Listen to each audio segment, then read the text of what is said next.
Hello everyone. In this video I will guide you on how to play Subway Surfers in multiplayer mode with your friends.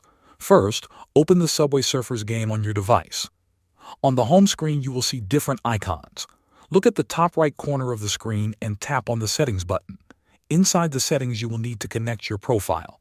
You can do this by linking the game to your Google Play account or to your Facebook account. This step is important because without linking, you will not be able to add or play with friends.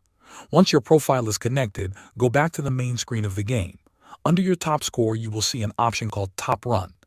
Tap on Top Run to open the leaderboard section. At the bottom right corner of the screen, you will see a button labeled Friends. Tap on this to open your Friends menu. Inside the Friends menu, you will have several ways to add people. You can add friends by entering their tag directly. Each player has a unique tag that you can share with others. Another option is to share your own profile with a friend so they can add you from their side. If you want a faster method, you can use the QR code option. Simply scan your friend's QR code or let them scan yours and you will be connected instantly. After your friend is added, you can start sending them challenges and compete against their scores. Thanks for watching.